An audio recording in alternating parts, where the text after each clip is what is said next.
Bon, on est d'accord que à partir d'aujourd'hui, vu que j'ai eu 1 an de retard pour la vidéo précédente, on va pas faire de remarques par rapport au fait qu'il y a 1 mois à chaque fois de retard. D'accord, merci. Non mais en fait c'est juste parce que comme je vous ai dit, au mois d'août je suis partie en vacances et donc du coup j'ai réussi un petit peu à lire quand même, un petit peu. Mais surtout je n'ai pas eu de temps pour tourner la vidéo parce que à peine rentrée de vacances, bam j'ai commencé le travail et j'ai des horaires libres certes, mais qui fatigue. C'est-à-dire que se lever tous les jours à 5 h du matin, autant vous dire que le soir, quand je rentre à 18 h, c'est pas ça qui me donne le plus envie. Hein. C'est plutôt un truc qui ressemble à un lit. Mais qui dit partir en vacances dit long trajet. Je n'ai pas compté le nombre d'heures que j'ai passé dans la voiture et encore moins dans le train, mais mis bout à bout, on peut arriver à plus de 48 heures, je suis sûre. Alors j'exagère peut-être un peu, 24. Et donc du coup, bah autant dans le train, j'étais pas très chaud patate pour écouter un livre audio, autant dans la voiture, j'étais plus sereine parce que les livres audio, généralement, moi, je ferme les yeux, je me concentre sur le truc, je m'imagine un petit peu ce qui se passe, enfin bref, le travail d'imagination d'un livre normal, sauf que bah, là, tu as la voix qui te lit le livre, enfin bref, je vais pas vous expliquer le concept d'un livre audio, sauf que ça a tendance un petit peu à m'endormir. Et comme moi, j'ai un petit peu la peur de rater mon train, de rater mon arrêt de train, tout ça, j'ai tendance à faire un maximum de choses pour éviter de m'endormir dans le train. Voilà, surtout que le premier train, je l'ai loupé. Ah ça, il est parti devant moi, j'avais ça. Mais bon, bref, du coup, dans le train, j'ai pas lu non plus parce que quand je fais des longs trajets qui durent plus de 1 heure au moins, je préfère avoir du son dans mes oreilles. Donc du coup, lire, je le faisais plutôt à la gare. Un peu. Voilà. Mais sinon, parlons des livres, parce que depuis tout à l'heure, je vous parle et j'ai même pas énoncé un seul titre. Alors, premier livre que j'ai lu, que j'ai fini de lire au mois d'août. Faut arrêter de croire que je lis tous mes livres en un mois, c'est faux parce que celui-là je l'ai commencé il y a plusieurs mois. Je ne saurais vous dire à quelle date précisément, mais je sais que ça fait des mois et en fait c'est juste que j'avais perdu un peu le... comment on dit, le goût au livre audio, donc j'avais pas très envie de lire parce qu'en fait maintenant le soir quand je m'endors j'ai plus envie d'entendre l'histoire, quelqu'un qui parle, tout ça. Non, j'ai envie de silence, de calme, m'endormir quoi. Et donc du coup j'ai profité de mes longues heures de voiture pour écouter et finir ce livre audio. Je n'ai toujours pas dit le titre, c'est fou comme je m'égare. Il était 2 fois de Franck Tillier. Ou Tillier. Non, je pense que ça se dit Tillier. Je n'en sais rien, ce n'est pas grave. Donc, ce livre est un gros bouquin, hein, comme on aime les appeler. Au départ, je ne me rendais pas compte parce que tu vois, sur l'application, il y a juste marqué le nombre d'heures d'écoute. Et bah, lui, il faisait plus de 15 heures, je crois qu'il faisait 17 heures d'écoute en tout. Mais je me rendais pas compte, moi, 17 heures, pour moi c'était moins de 24 heures, c'était en une semaine c'était bouclé. Pauvre de moi, parce que j'étais innocente.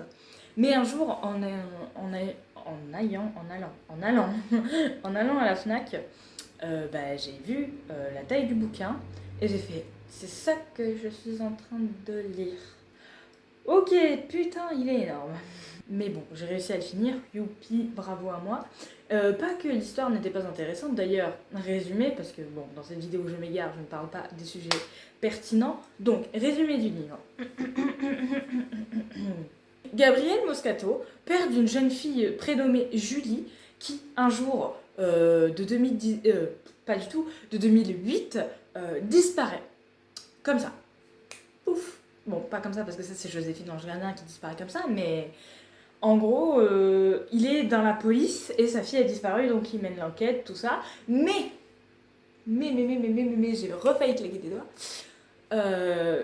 Ça ne serait pas assez de mettre juste une enquête policière. Il faut rajouter un petit truc en plus. Eh bien, il se trouve qu'un jour, le jeune Gabriel Moscato, lors d'une de ses enquêtes, dort dans un motel. Le lendemain matin, il se réveille et on est en 2020. Soit 12 ans après. Donc quand il se voit dans le miroir, ça fout un coup. Ouh, bah, il s'est pris 12 ans dans la gueule, quoi, tu vois, il a beaucoup vieilli, il se rappelle de rien, tout ça. Alors au début, moi je pensais que c'était un événement paranormal, comme quoi le motel était un espèce de lieu transversal, ou je sais quoi. Non, non, non. C'est juste un truc qui arrive de temps en temps à certaines personnes qui oublient une durée, une période de leur vie. Ça peut être quelques jours, ça peut être quelques années, ça peut être 12 ans, par exemple. Et oui, donc du coup, voilà, du jour au lendemain... ah pouf, voilà, plus rien. Sauf que bah du coup on est 12 ans plus tard et il apprend que sa fille n'a toujours pas été retrouvée. Bon, entre nous, 12 ans de disparition, il y a très peu de chances pour qu'il la retrouve à l'hôtel d'à côté. Hein, bon. Et donc du coup, bah, quand il revient dans la police, bah, il est très mal accueilli par ses collègues parce qu'il leur dit... Enfin, ses collègues lui apprennent que il a démissionné, qu'il est parti, et genre, ils l'ont un peu mal pris, et là, le fait qu'il revienne comme une petite fleur plusieurs années plus tard, en mode salut les gars, on reprend l'enquête, bah non, en fait. Casse-toi, là-bas, loin, voilà. Il apprend aussi qu'il a divorcé avec sa femme, enfin bref, tout un tas de trucs. Et donc, du coup, malgré le fait qu'il ne soit plus officiellement de la police, il continue à enquêter avec son ancien collègue sur la disparition de sa fille. Alors, aussi, il y a deux choses dont je ne vous ai pas parlé. La première, c'est qu'il y a une autre fille qui a disparu quelques mois ou quelques années après Julie, une fille qui s'appelle Mathilde. Et deuxième truc, c'est que dès le début, Gabriel a été mis sur l'enquête pour retrouver sa fille.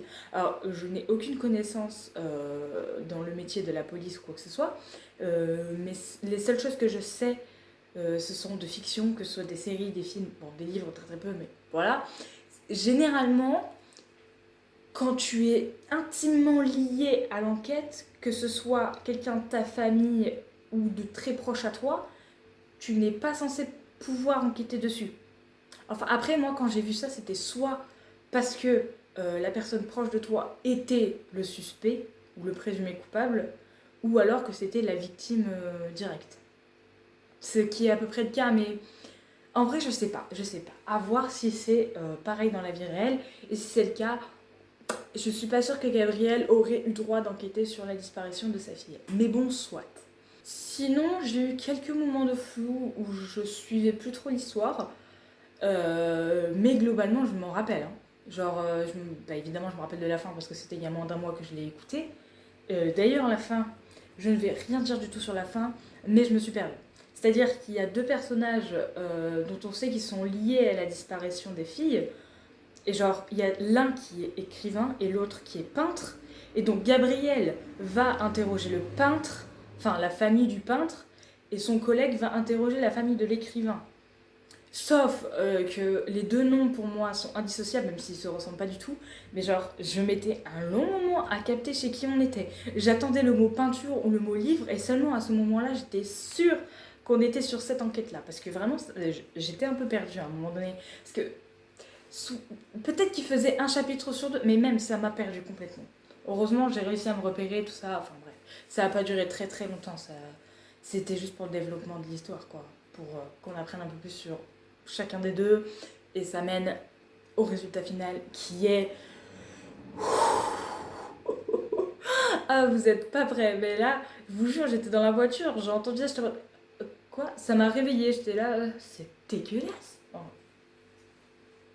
Je ne dis rien, je ne veux vraiment rien spoiler sur ça, je pense que j'en ai déjà assez dit pour ce livre. Et voilà. Passons au deuxième livre. Wouhou, let's go, on n'a pas trop divagué. Alors, je vous ai déjà parlé de mon idole absolue, Michel Larocque.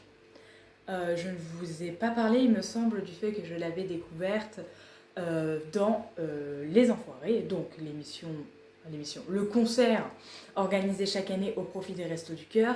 Chacun pense ce qu'il veut de cet événement. Moi, je l'adore depuis que je suis toute petite, j'ai tous les DVD depuis l'année de ma naissance. Voilà, on peut dire que je suis une grande fan, on peut dire que je suis une grande fan. C'est-à-dire que chaque année, au mois de mars, le vendredi, tu m'oublies. Je ne suis pas là. Et le samedi matin, je suis à Auchan. À 8h, dès qu'ils ouvrent les portes, j'ai le DVD, moi. Alors ça... Et donc du coup, quand je suis allée au magasin et que d'un coup, dans les rayons, je vois ça, Là, avec ce petit logo que je connais très bien, je me suis dit, il faut que je prenne. Alors, ça s'appelle 13 à table. Et en plus, vous pouvez voir un livre égale 4 repas au profit des Restos du Cœur. C'est-à-dire que cette année, j'ai acheté le DVD qui fait 17 repas, plus ce livre qui en fait 4. Donc vous comptez, cette année, j'ai offert 21 repas au Restos du Cœur. Voilà, c'est gratuit, c'est pour moi. Et donc du coup, pourquoi 13 à table? Eh bien, parce qu'il y a plusieurs histoires. C'est un recueil de nouvelles. Et donc du coup, chaque nouvelle est écrite, oh punaise, est écrite par un auteur différent dont voici la liste. Tonino Benacquista, Philippe Besson, François Bourdin, Maxime Chatham, François Despenoux, Jean-Paul Dubois, Éric Giacometti, Alexandra Lapierre, Agnès Martin-Lugor, Véronique Ovaldé, Romain Puertolas, Jacques Raven, Olivier Ruiz, Laïla Slimani et Franck Tillier. Ça en fait du bon monde. Et ils sont 14. On est d'accord que là il y a écrit 13. 1, 2, 3, 4, 5, 6, 7, 8, 9, 10, 11, 12, 13, 14 et 15. Ils sont 15. Et il y a marqué 13. 1, 2, 3, 4, 5, 6, 7, 8, 9, 10, 11, 12, 13, 14, 15. Ouais, bah je sais pas, ils ont peut-être merdé sur ça. Oh non, en vrai, je titille un peu. Il y a 2 auteurs qui m'ont écrit la même nouvelle, du coup ça en fait 14. Ouais, non, je sais toujours pas ce qui s'est passé. Alors, avant de vous parler un petit peu de quoi parlent toutes ces nouvelles, j'ai appris que cette série de livres, si je puis dire, c'est un livre, mais ce n'est pas des romans, ce sont des recueils de nouvelles du coup, existe depuis 2014. C'est-à-dire que depuis 2014, chaque année, 13 à table sort avec évidemment une ribambelle d'auteurs différents et à chaque fois un thème différent. Et le thème de cette année, c'est vous fait revivre votre premier amour pour le meilleur et parfois pour le pire. 3 petits points. On a tous un souvenir de premier amour. Si vous n'en avez pas, attendez, ça va arriver, vous inquiétez pas. Même genre, pour moi, premier amour, ça évoque aussi souvent l'enfance, les petits trucs mignons en classe et tout. Du coup, je trouve ça chaud. Je trouve ça chaud. Et finalement, pas tant que ça. Je ne ferai pas l'affront de compter combien il y en a comme ça parce que je vous avoue que les 2 premières, je m'en rappelle pas du tout. Certaines du milieu non plus, elles m'ont pas vraiment marqué. Je veux dire, il y en a une qui m'a vraiment marqué, c'est celle de Françoise Bourdin qui s'appelle N'a qu'un œil. Et c'est exactement ça, ce que je viens de vous dire. C'est-à-dire, c'est une petite fille qui tombe amoureuse de son voisin de classe quand ils sont à l'école. Puis un jour, malheureusement, l'école n'est plus mixte, donc du coup, ce garçon doit partir, etc. Il y a aussi, c'est ça qui m'a le plus touchée, l'histoire en parallèle, c'est que la petite fille découvre qu'elle est totalement myope, elle ne voit rien. Et du coup, son ophtalmologiste lui prescrit des lunettes, sauf que elle se trouve horrible avec les lunettes, donc elle ne les met jamais, quitte à s'abîmer la vue. Et ça, elle va le garder jusqu'à ce qu'elle devienne très très grande. Enfin très très grande, c'est ce qu'elle devienne adulte, je veux dire. Et moi, ça me rappelle le fait que depuis petite aussi, je dois porter des lunettes et je les mets jamais. Alors rien à voir avec le fait que je me trouve moche avec, c'est juste que je suis une sacrée maniaque et que s'il y a une trace sur mes lunettes, je passe une demi-heure à les nettoyer et au bout d'un moment, les nettoyer 15 fois par jour pendant une demi-heure, ça fait beaucoup. Ça fait beaucoup d'heures dépensées pour pas grand-chose finalement, donc j'arrête de les mettre. Voilà, tout simplement. Sinon, ce livre-là, je l'ai fini il y a quelques jours, donc début septembre. Mais comme ce n'est pas un roman avec une histoire de A à Z, je me suis dit, je vais quand même en parler pour le mois d'août, parce que j'ai lu le plus gros au mois d'août. Et puis de toute façon, je fais ce que je veux, c'est mes vidéos. Voilà. Alors, j'ai eu un peu de mal à le finir, parce qu'en fait, comme je vous l'ai dit, c'est un recueil de nouvelles, ce n'est pas un roman qui traite de la même histoire tout du long. Et en fait, enchaîner plusieurs nouvelles d'affilée, c'est un peu pénible des fois, tu perds le goût parce que tu viens de finir, tu t'es plongé dans une histoire, tu viens de la finir, donc ça y est, c'est acté, c'est terminé, caput, il n'y a plus, et là tu dois te replonger direct après dans une autre histoire. C'est pour ça que les recueils de nouvelles, faut pas tout lire d'un coup, faut en lire de temps en temps, sauf que moi, je suis organisée dans mon bordel, c'est-à-dire que c'est un livre à la fois. Tant que j'ai pas fini un livre papier, je n'en commence pas un autre. Tant que j'ai pas fini un livre audio, je n'en commence pas un autre, etc., etc. C'est pareil pour à peu près tout. Sauf en ce moment pour les séries, j'avoue que j'ai un peu divagué, pardonnez-moi. J'ai plus de temps. Et donc du coup, je l'ai trouvé assez touchant. Comme je vous l'ai dit, il y a plusieurs histoires qui m'ont vraiment marqué, notamment celle qui s'appelle N'a qu'un œil. Il y en a une autre qui m'a énormément marqué. Parce que quand on dit premier amour, nous on pense amour entre humains, amour de je t'aime, mariage ou relation entre couples ou quoi. Mais il y a une histoire qui traite d'un amour entre un homme et son chien. Alors, il n'y a rien de dégueulasse ou de zoophile, c'est un amour totalement pas amical. Enfin, c'est entre l'amical et le fraternel, tu vois. Parce que tes animaux, c'est un peu tes amis et en même temps, ils font partie de ta famille, tu vois. Et donc, du coup, c'est cet homme qui rencontre un chien qui est le chien d'une de ses voisines ou de ses connaissances, et il a le coup de foudre pour elle parce qu'elle est trop belle, elle est adorablement fidèle et tout. Bah, les chiens, quoi. J'en ai jamais eu dans ma vie, ou alors si j'en ai eu deux, mais les deux n'étaient pas à moi, ils étaient à la personne avec qui je vivais. Donc du coup, oui, par défaut, je les voyais tous les jours et c'était un peu comme mes animaux, mais pas directement. Moi, j'ai souvent eu des chats, même tout le temps en fait. Notamment ce petit monstre. Tu dis bonjour à la caméra, ma chérie? On dit que les chats sont des animaux ingrats, mais c'est totalement faux. Bon, là, elle est un peu apeurée, donc je vais la laisser partir. Mais elle est tout le temps en train de réclamer des câlins, des caresses. C'est pas en mode je mange, je dors et je me casse. L'autre, un peu quand même. Pour ceux qui suivent mes stories sur Instagram, vous savez que j'ai un autre chat qui est noir. Lui, il casse un petit peu plus les couilles, c'est vrai. Mais bon, c'est vrai qu'on peut pas comparer un chat et un chien. Et je trouve l'amour entre un humain et son chien est la chose la plus forte du monde. Tu peux dire ce que tu veux, je trouve ça incroyable, c'est vachement touchant. Et voilà. Donc du coup, tu vois cet homme qui commence à adorer ce chien, qu'il adopte, et tu les vois vivre ensemble, vieillir ensemble, et plus le temps passe, plus tu sais que ce moment va devoir arriver.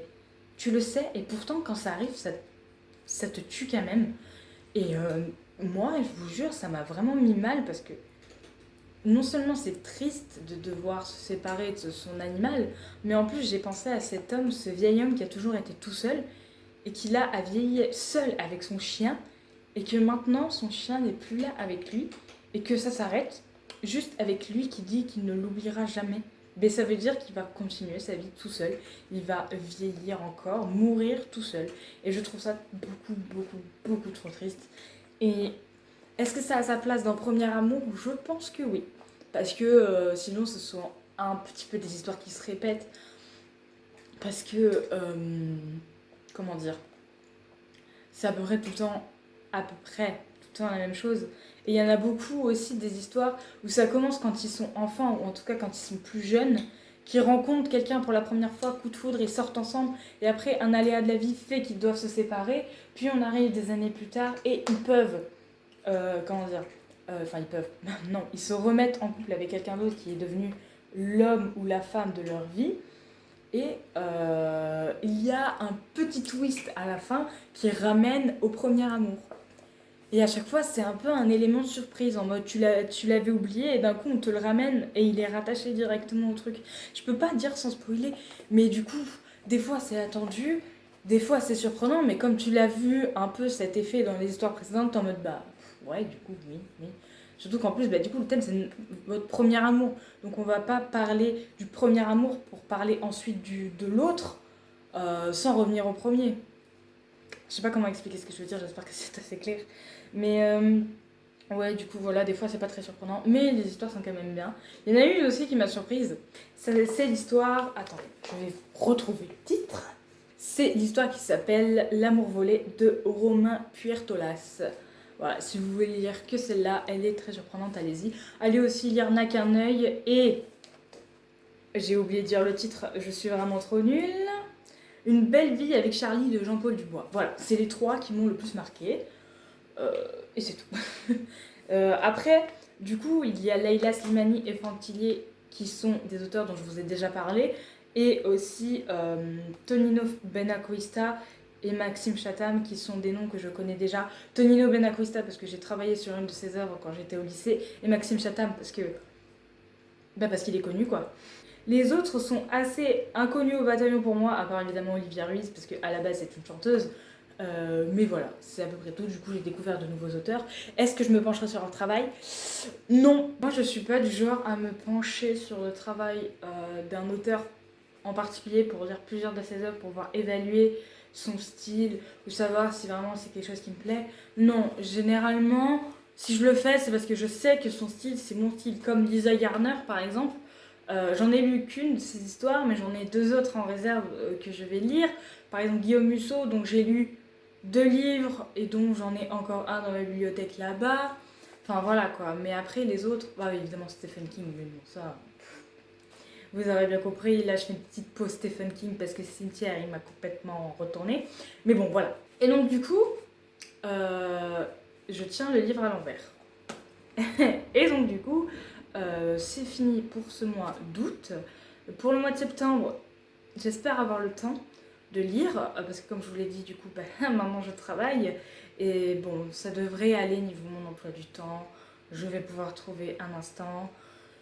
Ne vous inquiétez pas, ça arrive. De toute façon, comme je vous l'ai dit, avec un an de retard pour le mois de juillet, maintenant, c'est tranquille, il ne peut pas y avoir pire.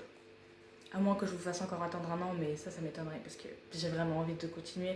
J'aimerais au moins finir jusqu'au mois de décembre, comme ça au moins on a fini avec cette série de vidéos. Et pas que j'arrêterai de lire après, c'est juste que j'arrêterai de me sprinter en fait. Parce que c'est ça le truc, c'est que là, avant je pouvais le faire parce que j'avais du temps, j'ai commencé quand il y a eu le confinement.